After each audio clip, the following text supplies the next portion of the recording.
Jaksa Penuntut Umum atau JPU dari Komisi Pemberantasan Korupsi atau KPK menuntut Direktur PT Dalihan Natolu Group Ahirun Piliang 3 tahun penjara.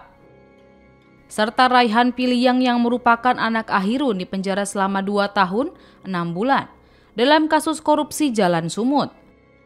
Diketahui dalam kasus ini jaksa juga menyatakan Kadis PUPR Sumut Topan Ginting yang merupakan orang dekat Gubernur Sumatera Utara Bobi Nasution menerima uang untuk memuluskan kemenangan perusahaan terdakwa. Topan dinyatakan oleh KPK menerima suap sebesar 50 juta rupiah dari Ahirun dan dijanjikan komitmen fee sebesar 4% dari nilai proyek pembangunan jalan dengan pagu 231 miliar rupiah hasil pergeseran anggaran.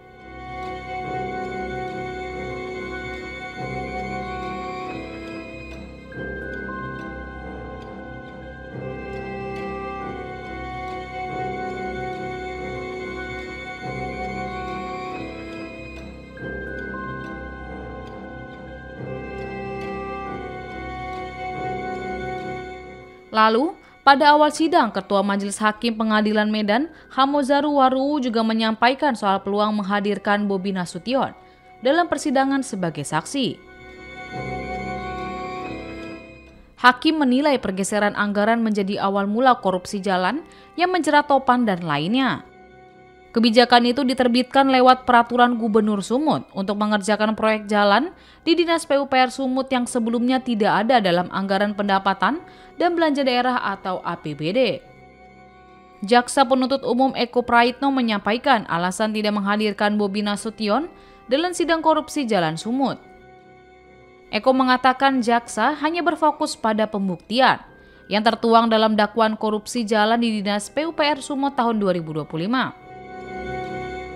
Sementara itu, JPU dari KPK menyatakan Ahirun Piliang dan Raihan Dulasmi bersalah melakukan suap dengan tujuan memenangkan tender milik pemerintah.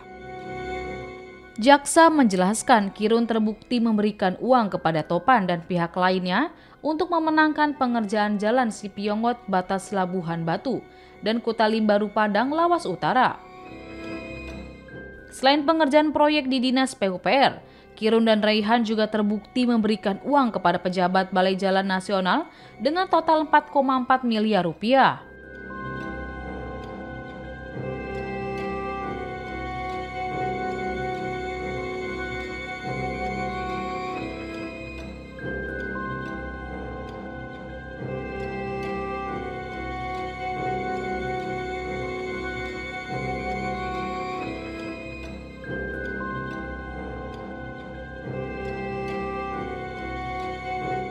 Sebagai informasi, korupsi proyek pembangunan jalan di PUPR Sumut bermula pada 22 April 2025 ketika KIR dan DNG selaku calon kontraktor bersama dengan Topan dan RES.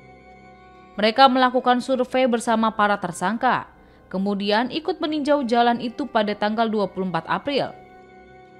KPK menyebutkan seharusnya calon kontraktor tidak bisa berhubungan dengan pejabat pemerintahan.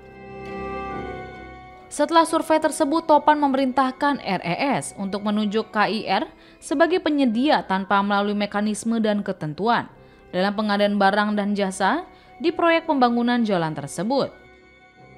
Proses e-katalog pun diatur sedemikian rupa untuk memenangkan PT DGN dalam proses pembangunan jalan Sipiongot dan Batas Labusel.